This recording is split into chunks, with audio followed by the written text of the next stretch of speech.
Thank you for joining us for Resume Techniques and Strategies. Today, I'm very excited to have Madriqueka Koppe and Cassi Scott with us from AXOS Bank.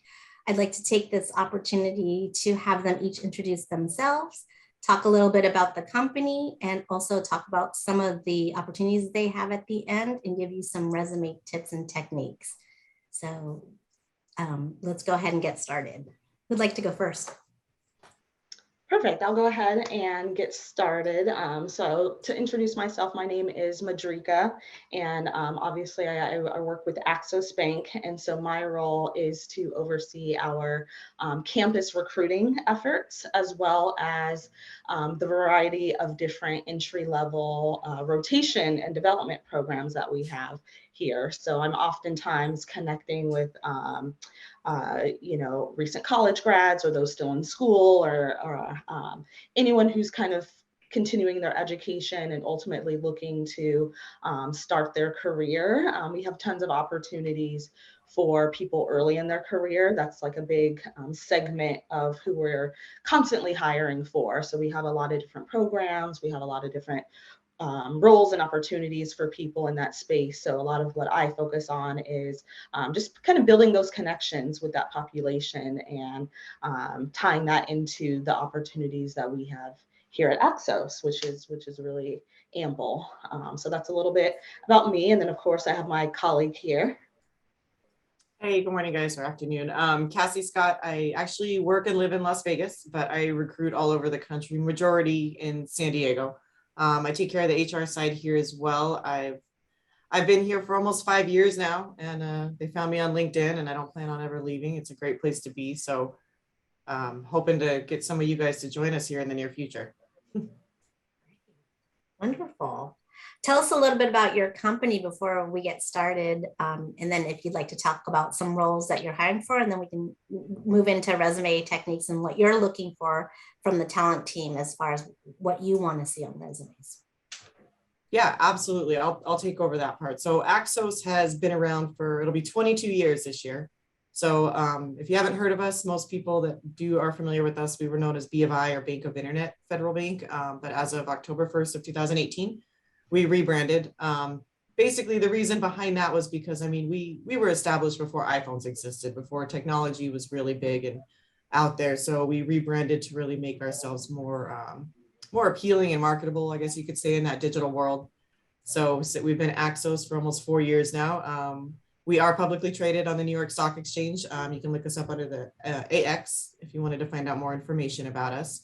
As far as popularity, like how we're known, we are one of the top digital banks. For the 4th year in a row, we were named one of the top digital banks again. Several recognition as far as the products that we offer, the positions that we're open to. One of the great things to me about this company is how much they do put a value on education, and they recognize what you've been through, because that's how I was found, and never had a company that really went after something like that really shows that they care and give you the chance to get your hands on when you don't have that kind of experience. We've grown quite a bit in the last few years. I've been here, it'll be 5 years in May. I can tell you when I first started, we probably only had maybe 6.5 billion in assets and 600 to 700 employees. And right now we're probably right around 15 billion, not including an acquisition that happened recently, and close to 1,400 employees on top of everything else that we're still hiring for and going through, and probably more positions now than we've ever had. We have offices, like I'm in Las Vegas, obviously our headquarters in San Diego, there's 3 locations there, Utah, Omaha, Kansas City, Salt Lake, New York. We're expanding like crazy, including remote positions for salespeople across the country. I guess I would say like the most recent acquisition was with E-Trade Advisors. So that one is in Colorado. That one added about, I think, a total of about 125 employees or so. And honestly, continuing to grow. We look at people that have taken the time, got their education, their degrees, and are looking for a chance to get started. And that's why we're here, to help you guys look at your resumes and get them up to par. Fantastic. Thanks, Cassi. Madriqueka, did you add anything else to add? Yeah, and I just want to touch a little bit on kind of our culture here at the bank. That's definitely a big draw to why people are enticed to work here. So as Cassie mentioned, we are headquartered here in San Diego, but we have locations really across the country, and we're consistently voted kind of the top digital bank. So given our extensive growth that she mentioned over the past few years, that's created a lot of opportunities for people who are really at that stage in their career where they want that opportunity, like Cassie mentioned, to be able to come in, learn about what we're doing here. They want to work for an innovative, growing company. We really value people who, it's not so much about interesting, we're talking about resumes. It's not so much about having kind of the perfect resume and you have to have all this experience and you're just kind of, that's the only thing we're looking at. A big part of it too, in addition to that, is really what they bring to the table as an individual. So if someone's motivated, if someone's driven, they want to work for a company where there's going to be opportunities for them to prove themselves and then also benefit from that by being able to work their way up, typically faster than they'd have the opportunity to do in other companies just because of our level of growth. We really value those things. So we're willing to bring people on early in their career, maybe no experience for a lot of these roles, and people are able to prove themselves. So if you're that person, you're career focused, you want to learn, you want to develop, you're curious, you thrive in an environment where you can kind of own your role, there's a lot of opportunity here. And that's ultimately what I think attracts a lot of the people who are accepting our offers and are starting here, is because they're excited about that opportunity to really come in and make an immediate impact. And a lot of success here internally it's more driven by the individual versus some sort of bureaucracy, right? So, it's really about your individual performance, what you bring to the table. And then from there, people are really able to take advantage of ample opportunities for growth here, doing new things, taking on more responsibility. It's really an exciting place to be because of that. So I just wanted to kind of tack on that little piece because that's a big part of who we look for, and also kind of the culture here. It's very fast paced, but it's exciting and there's a lot of opportunities for people. Great, thank you. So let's move on and tell us from a recruiting talent standpoint what you are looking for on resumes. And then I also want to invite the participants to ask questions in the chat if they have any.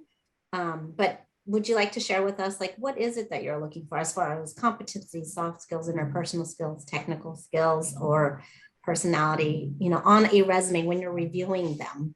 What are you looking for? Yeah, definitely. And if you want to share, if you want Sure. to pull up the document that we put together, and Cassie, maybe you want to kind of start us off on some of those points.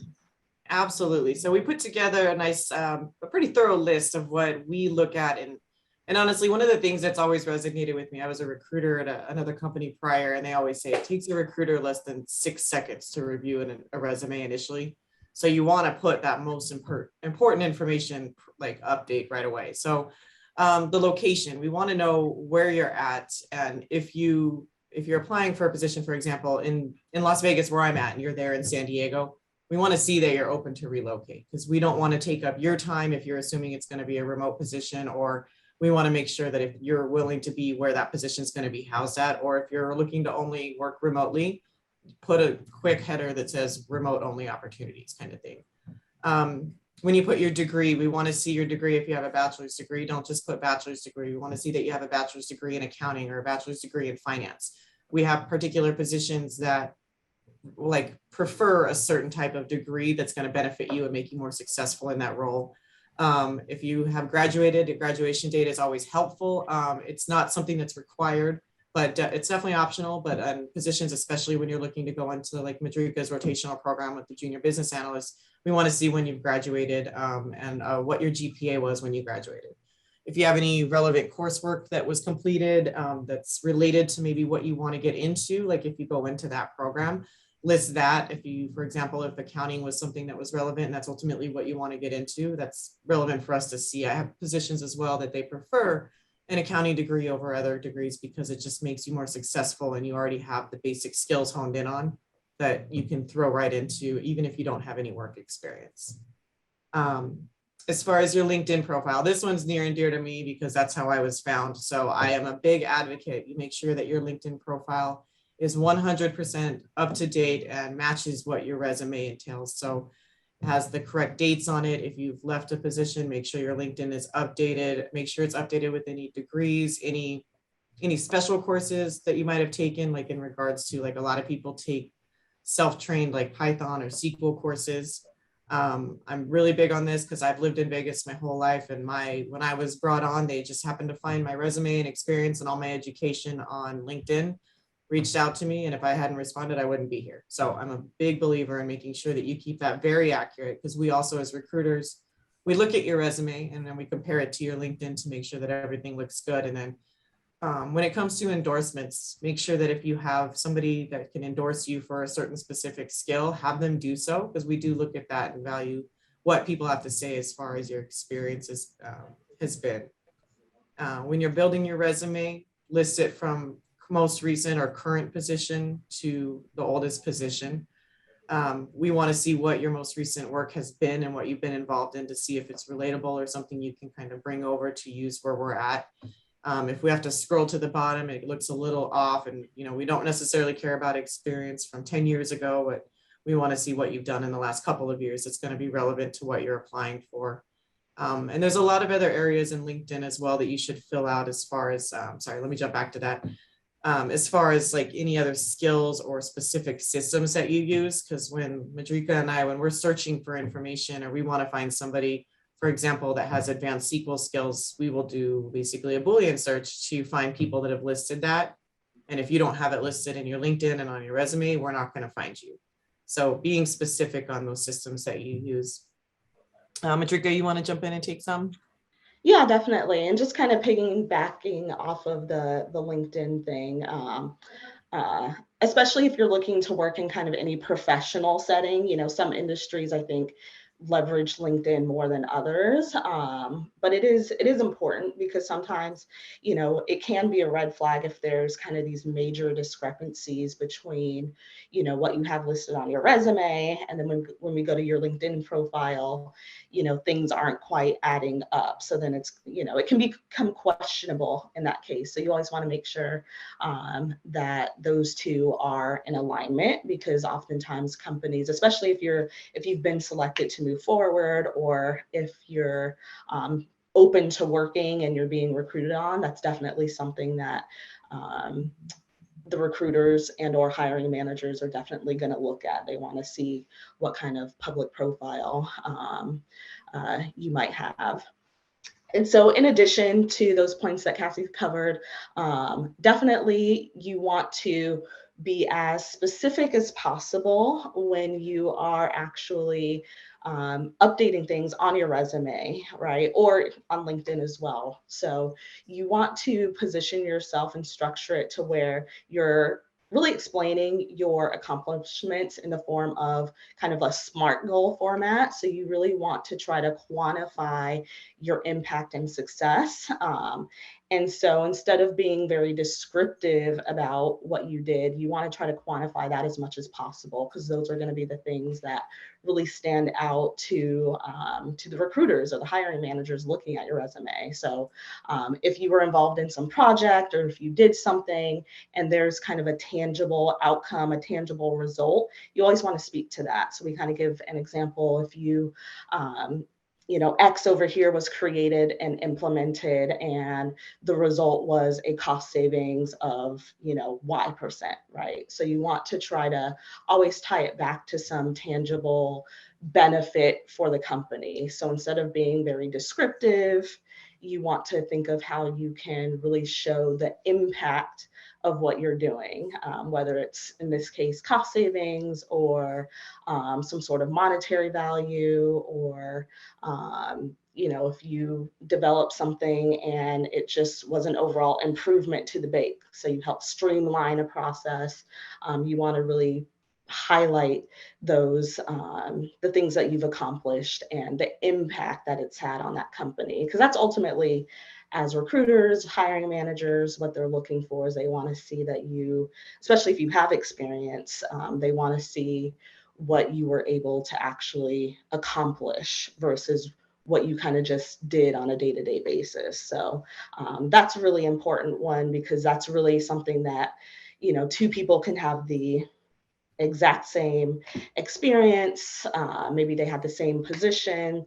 Ultimately, they were more or less doing the same things, but the person who's really able to convey the impact that they had on the organization and what the results were of their time there, it's going to stand out much more than the person who's maybe just being very qualitative about what they're doing. So I think that's a really important one, to take some time as you're doing your list of key responsibilities or whatnot. You always want to try to think of what was the outcome, what was the impact, what value did that bring to the organization, and highlight that as much as possible on a resume, because that's definitely something that would help you stand out.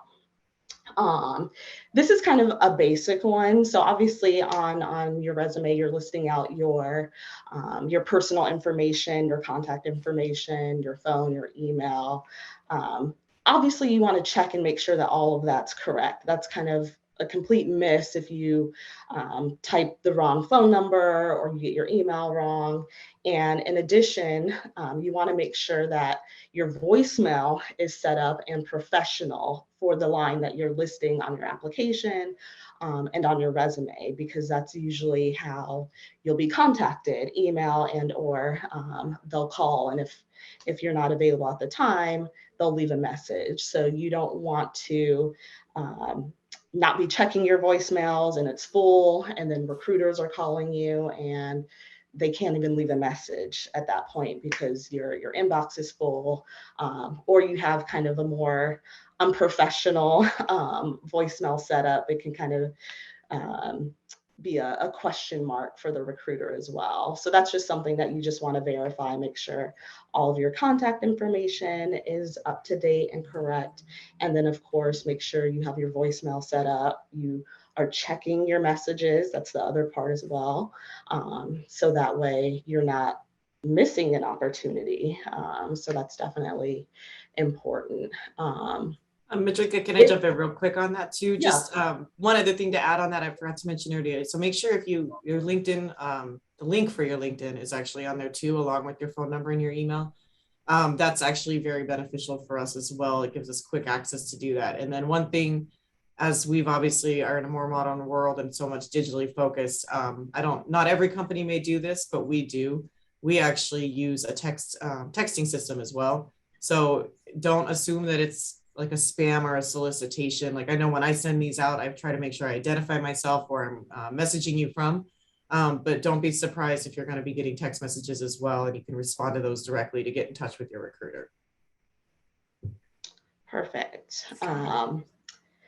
In addition, and again, feel free if there's any questions that are coming up kind of as we're speaking, feel free to, you can raise your hand or just kind of unmute yourself and jump in. And as Cassie mentioned, we put together this list. We work with a bunch of other hiring managers. So this is really just recommendations and things that we've experienced as we've been recruiting and reviewing resumes. So it's helpful tips.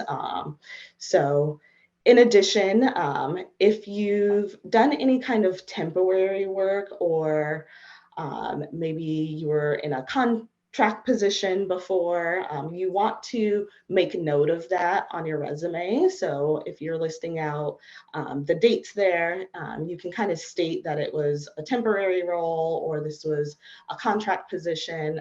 It really just helps to show that it was part of a short-term project versus, okay, this person worked here for a few months, then they started over here. It kind of helps to clarify what experience you've had. So if you've done any contract work or it was a temporary position that you were in for a limited amount of time, it's best to kind of clarify that so it doesn't kind of get misinterpreted when looking at your resume and reviewing those dates. So that's another important one. This is one that often stands out too. So when you're actually putting together your resume, you always want to try to list your responsibilities in the form of bullets versus kind of a chunky paragraph. Cassie mentioned in the beginning, you know, recruiters or whoever's looking at your resume, they're usually doing kind of a quick scan. They're looking for the key points, the key highlights. And so sometimes if you have your resume set up where it's more in paragraph form, it's easy to miss some of the highlights that you're trying to emphasize because it's kind of lost in that paragraph. And so someone would really have to sit down and like read every line to really get to the point that you're trying to make with that description. Instead, if you can list them out in bullet points, and especially as mentioned earlier, if you're able to kind of quantify things, it makes it very easy visually for people to kind of see, oh, look, okay, this person, you know, has this experience, you know, that resulted in this. It's just like an easier way for someone to like visually go through your resume versus having to, you know, read through every single sentence. So when you're putting together a resume, it's best to keep those in bullet form for sure. You also want to try to keep your resume to really no more than 2 pages. That's kind of just like a best practice. You know, depending on your level of experience and whatnot, you know, for the most part, the highlights of what your background is and what you can bring to the table should be able to be captured in 2 pages max.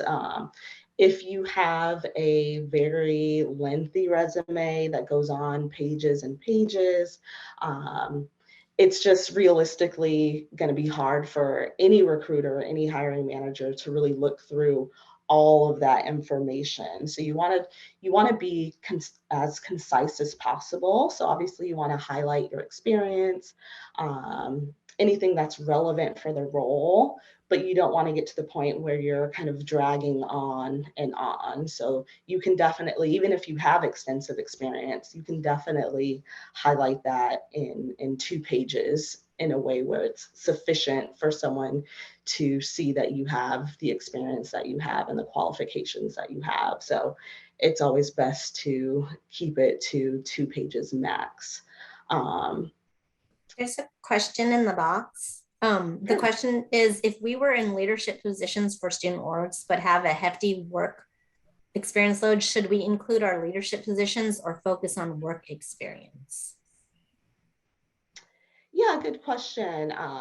I would say ultimately, I think it depends on how far removed you are from those leadership positions. So if it's been several years since you've graduated, and you have relevant work experience to speak to, you know, the fact that you were part of a leadership during your organization might be less relevant because the focus, of course, is going to be on your several years of work experience. But ultimately, it doesn't hurt. So especially if you are more recent or early in your career, then you definitely want to highlight those, because on the flip side, you might not have as much work experience. So as long as it's relevant, so depending on the position that you're applying for, even if you have work experience, if this leadership role is really relevant to the role that you're applying for, then list it. If it's more of just something that you're just trying to show that you took on some leadership capabilities, I would say limit it to depending on how many years out of school, right? If it's been several years, it's probably not going to play a huge factor. But if you're still early in your career, then it will play a factor, right? Like, oh, okay, great, this person, maybe they've been working a year or two, graduated, while they were in school, they had these leadership roles or they were part of these organizations.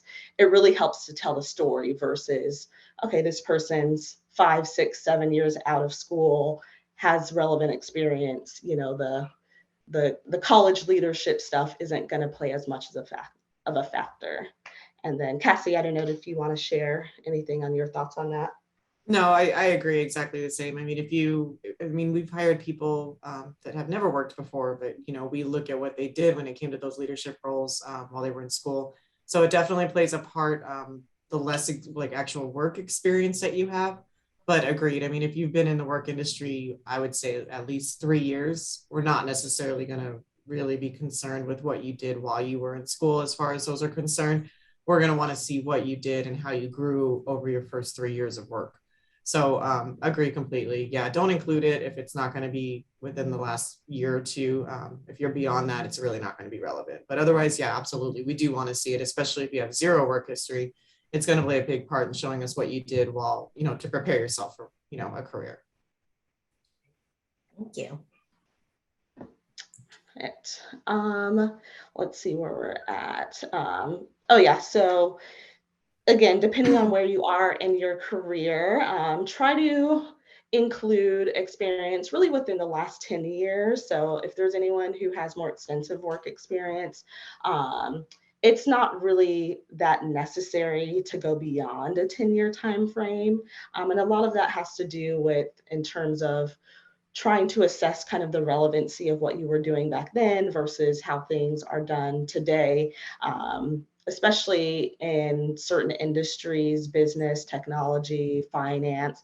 There's a lot of things that are changing quite rapidly over the years. So it becomes sometimes less relevant if you're, listing out things that you've been involved in 15 years ago, 20 years ago, just because the work environment now is so different. So, and that's also a good way, if you are someone that has more extensive work experience, to kind of help keep your resume concise, is to kind of limit it to the last 10 years.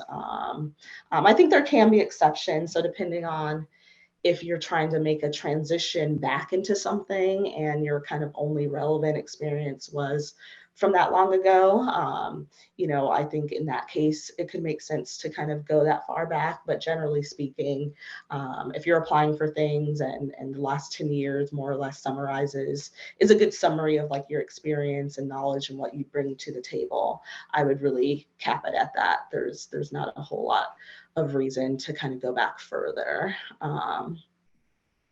In addition, I always like to emphasize the importance of knowing what you're applying for. So you really want to pay attention to the roles that you're applying for, and really ensure that the content, whatever you're including on your resume, reflects that. It reflects the role and the responsibilities as closely as possible.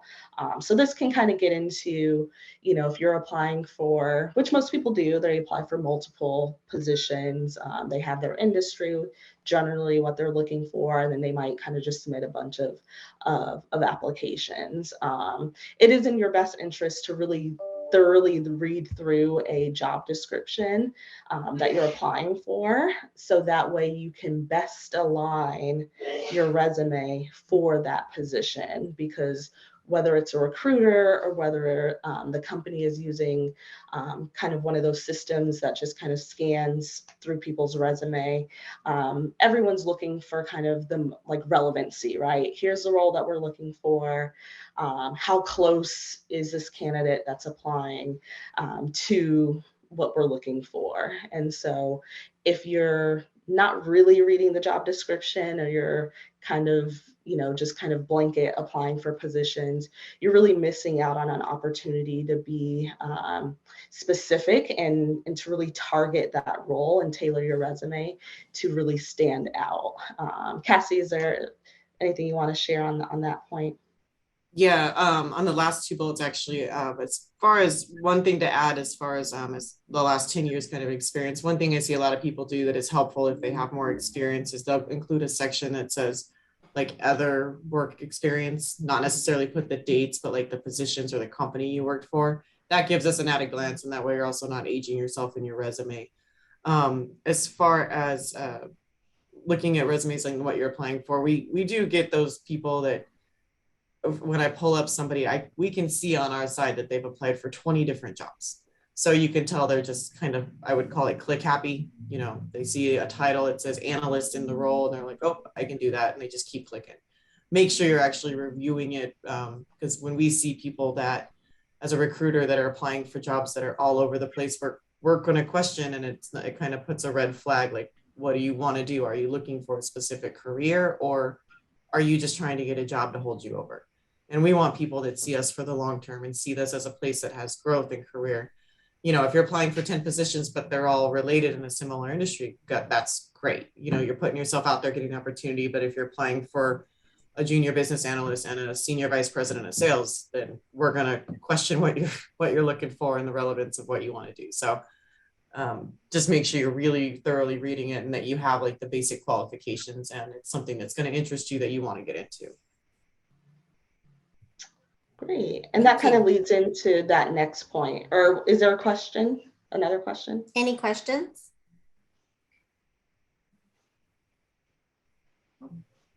Okay. I think we're good. What Cassie was mentioning does kind of lead into the next point is if you do find yourself in a position where you're changing industries or you're applying for roles that just realistically you don't have relevant experience for, my recommendation is to always try to make it clear like why you're applying for that position, either through the actual content of your resume or through a cover letter. Because again, some of these roles, you know, they may or may not require work experience, but especially if you're trying to change industries or whatnot, it's helpful to kind of clarify and again, tailor your resume to fit that new industry.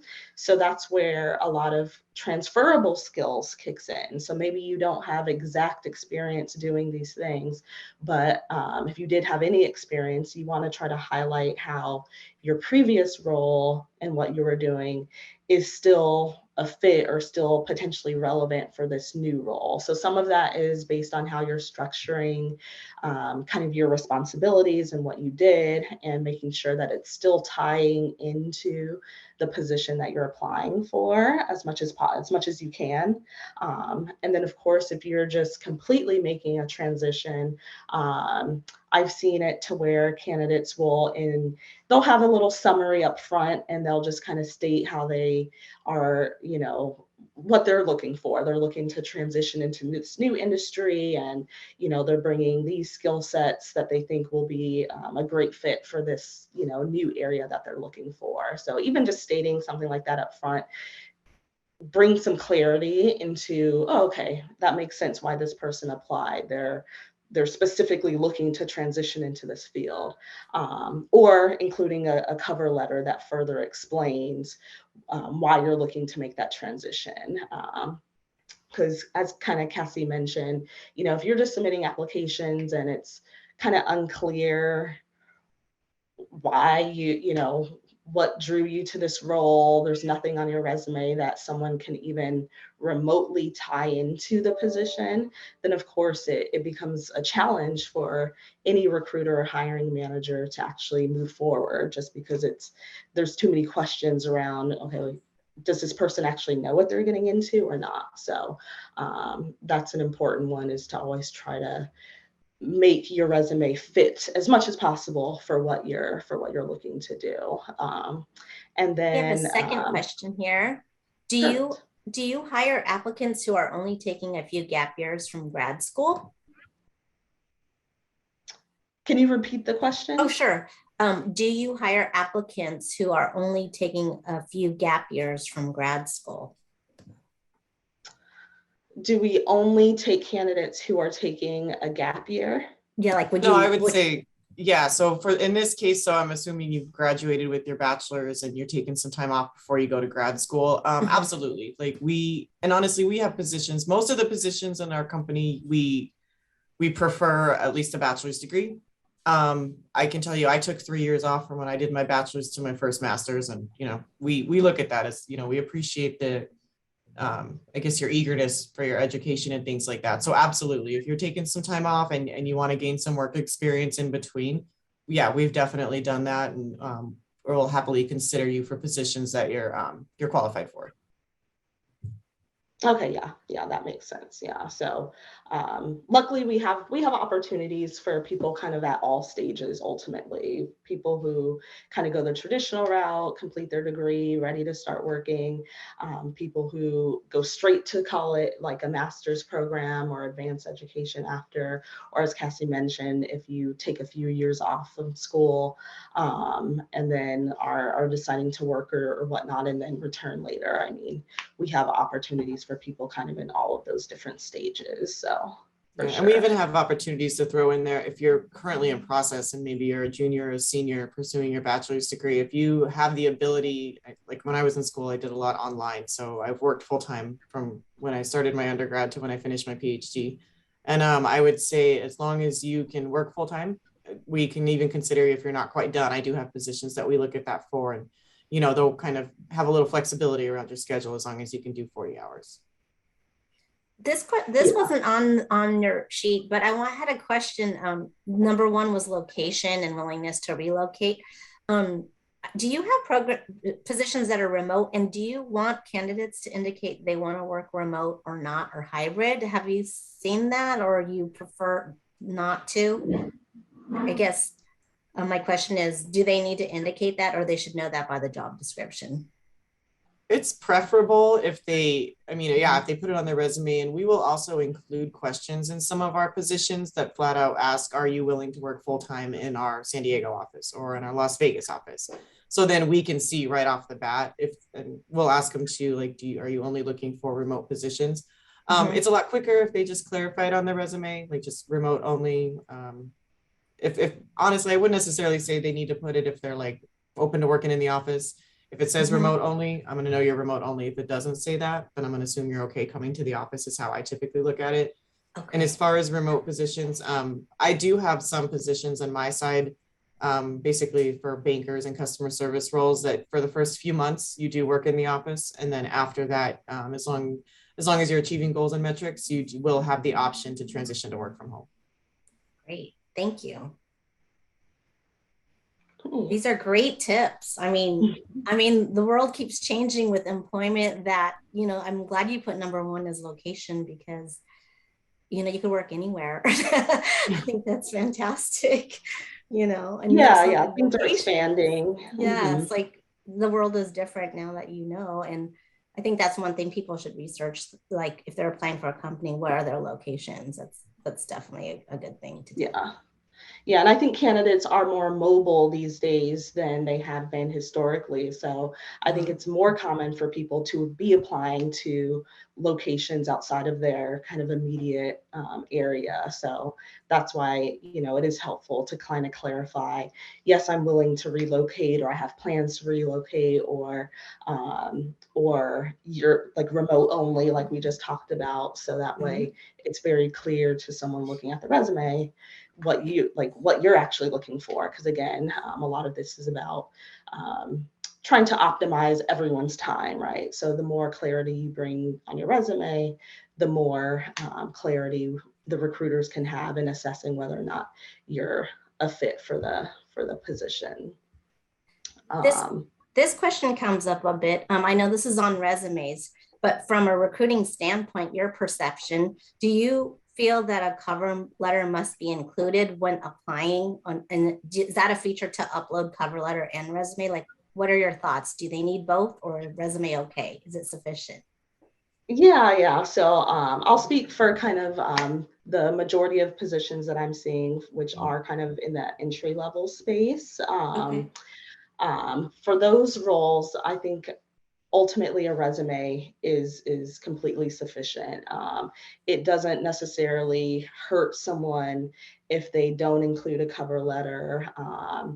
A cover letter in those instances can be helpful if there's anything that needs clarification, right? So that's where I've seen cover letters really stand out, where maybe someone's clarifying, again, kind of going back to location. Maybe they went to school in this area, but they're planning to move back to San Diego, and they're looking, for a digital bank to work for. So the cover letter does at least show that they actually know who we are as a bank. They have plans to move to San Diego. They know about our industry. So if there were any questions about, okay, well, would this person actually come to San Diego? Are they wanting to be remote? Those things can also be clarified in a cover letter.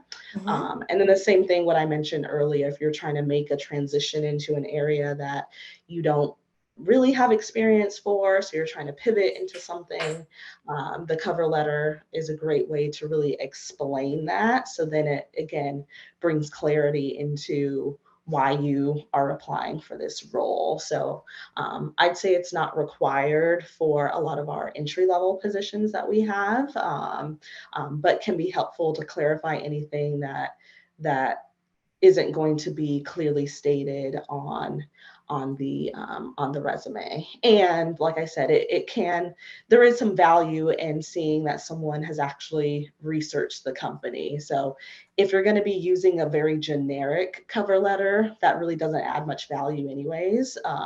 But if you're going to be using one that is kind of tailored to that company, you're speaking about the industry that they're in and your connection to it, at least from what I've seen, that is beneficial, because at least it confirms, like, oh, this person actually knows about AXOS Bank. They've done some initial research, which I wouldn't have been able to decipher just from a resume. So not required, but can be helpful in certain situations. And then Cassie, feel free to weigh in. Yeah, I agree. I was literally thinking the same thing when you're talking about pivoting, like from one industry to another. That's a big part. I take care in our company of a lot of our outside sales or heavy weighted sales and commission focused positions. I really honestly almost never look at a cover letter unless I want to see something like with those people. I want to see, like, we use an example that you implemented this and got this percentage of cost savings. Like with salespeople, it's really beneficial to say, at this company, I did this. I was number one out of so many people. This was the total amount of deposits I brought in. This was how many business customers I brought in. It's good to see those numbers, because when you're applying for those kinds of positions, it can be very competitive. So to be able to expand on what you're kind of probably putting in your bullets on your resume to keep it short and concise. If you suck me in right there and I say, wow, they did 150% that quarter, if you give me a cover letter to explain what that 150% was, it gives me a better way to sell you to a hiring manager to say, wow, you need to look at this person. This is what caught me, and this is what they said they did. So I think that's a really good time when you want to use a cover letter, but not necessarily, honestly, on entry level or even more operational type positions. I don't look at it so much. Great. Do we have any other questions from the audience? If you'd like to put it in the Q&A or chat, this is your opportunity. I have a question of, if a student wants to apply or connect with you after the session, how can they do so? I would say, I think all of us on our team, if you go to our LinkedIn profiles, like mine personally has my work email, my work phone number, you can reach out there, or we can, have it sent out to you from here as well, because we have no problem with you contacting us directly and letting us know what you're looking for and what you're interested in. Oh, great. Okay. And then do both of you post openings on LinkedIn? Oh, you have a LinkedIn page, right? AXOS Bank has a LinkedIn page. I think I went to it. I tagged it. Yeah. They post there's opportunities an on LinkedIn page. Mm-hmm. And then typically the recruiters we're regularly sharing out opportunities that we have. So Oh, great. if I'm happy to connect with anyone on LinkedIn. I'm also happy to share my email here. And if there's any questions or anything like that, Sure. happy to connect with anyone as well.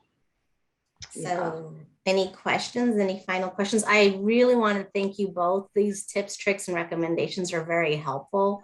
It's quite a long list, and it's like sometimes, resumes don't change too much, but it's all about how you portray yourself and story online on paper, and everything's digital now. So it's constantly like revising, like it's an essay, to keep revising over and over again. And students know. And Cassie, did you have any kind of final words kind of covering, I think you had mentioned those last two bullet points you want to touch upon, and kind of give any final comments or whatnot? Not so much. I would say just keep your formatting on your resume, like, Madriqueka's touched on it, like clear, concise. One of the things we see more often than we should are spelling errors, So just keep an eye on that. Always spell check, always double check it, go through it. And also just double check it to make sure that all the information that you want is included. And one of the big ones, like I said, I learned it myself when I was found on LinkedIn, is like being specific on any systems, applications, putting SQL, Python, like we use ISOMS as a system we use, putting the specific name of the system in your resumes, because when I search for specific things like that, I want you to be able to pop up so I could see how much experience you have in it. So just being very specific, but as concise and to the point as you can. And like we said about the cover letter, if you need to expand or feel that you've done enough on your resume but want to go into more detail, include it in your cover letter. Yeah.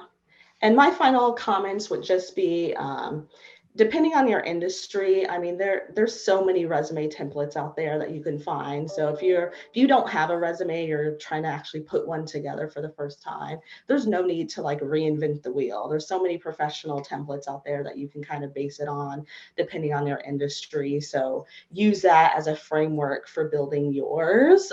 You don't have to kind of just start from zero. I mean, there's anyone can do a quick search online and see some really professional looking resumes that they can kind of model theirs after. And then I think if you do that and include as much detail and information about why you are specifically a fit for the position that you're applying for, that's really you putting your best foot forward for any role. So definitely hope to see some applications come through for the positions that any position that we have open. I mean, someone can check our website, which is axosbank.com/careers, to see all of our openings. And so we have really across all industries, like all areas of the business. We have tons of entry-level roles currently. Cassie mentioned a few positions that she has as well. So if you don't see something that fits what you're looking for now, check back in, because again, we're constantly hiring, but because we're constantly growing. So as we grow, we're constantly opening up new opportunities. So there's always opportunities here for people, which is really exciting. And AXOS Bank is named one of the best online banks for the 4th consecutive year. So we're really happy, and we do hope you hire our Triton communities and those who are at large in the community here in Southern California or anywhere in the world, actually, because opportunities are open all over. And I also want to just put a plug in and say, if anyone's interested in business online certification courses through Extension, they're online, and you just go to extension.ucsd.edu. So I'm very happy. I think we don't have any other additional questions at this time, but I want to encourage the participants to connect through LinkedIn with Cassi and Madriqueka. So I want to thank you both for being with us today. I hope you hire some of our students, as we know that you hired quite a lot last year, Madriqueka. So we're hoping we send you more candidates your way. Perfect. Yes. Send them our way. We're really excited. We're literally down the street from UCSD. So yes, you are. We're definitely. So if anyone wants to work in San Diego, or did you say Las Vegas, did you say, or Arizona, all around? I got them all over, but Las Vegas and San Diego mostly for me. So okay, that's your territory. Okay, we'll be sure to put a plug in that. And I want to thank you. We're going to wrap up a little early, and thank you so much. I hope you have a wonderful week. Thanks for having us. Thanks, AXOS Bank. Thanks for attending. Take care. Bye-bye. Bye.